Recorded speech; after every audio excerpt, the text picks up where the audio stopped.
quel sera le sort des Congolais qui ont accepté de trahir la République pour servir la cause de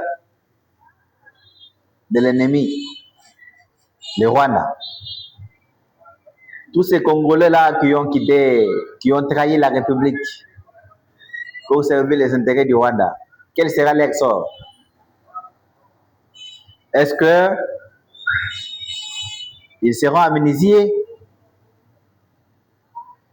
pardonnés, on oublie? Ou bien on va se réconcilier avec eux par un dialogue, on accepte d'enterrer nos morts et pleurer indéfiniment? Quel sera leur sort? Le sort de Nanga, de Mukemaï, des autres, tout ça. De Bissimois, de tous ces Congolais qui, à plusieurs reprises, ont pris des armes et ont décimé la population civile. Quel sera leur sort?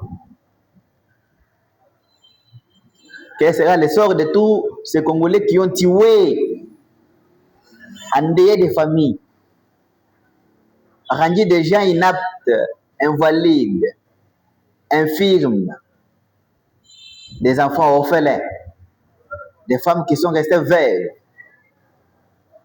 des hommes qui sont restés veufs,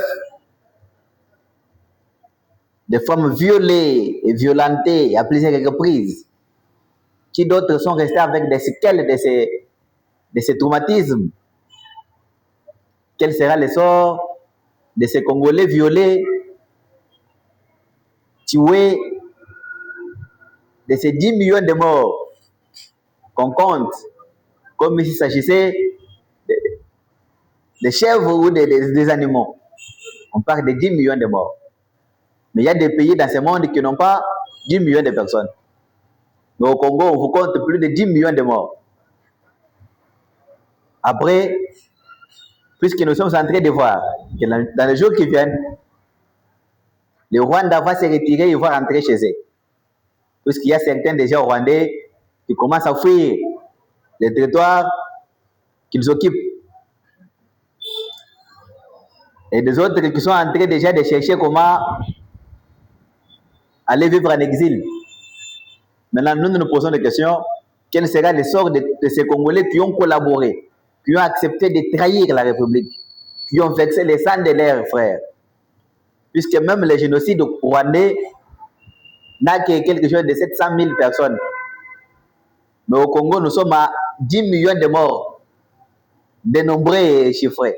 Ça, c'est ceux qui sont comptés. Mais ceux qui ne sont pas comptés, ceux qu'on a enterrés dans de fausses communes, ceux qu'on a jetés dans des mers, qu'on a jetés dans des rivières,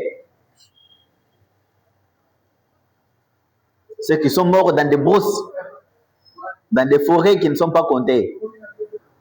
Maintenant, on se pose la question, après tout ça, quel sera le sort de ces Congolais qui ont accepté de trahir la République? Doit-on mobiliser la justice contre eux? Question, ça va vous répondre.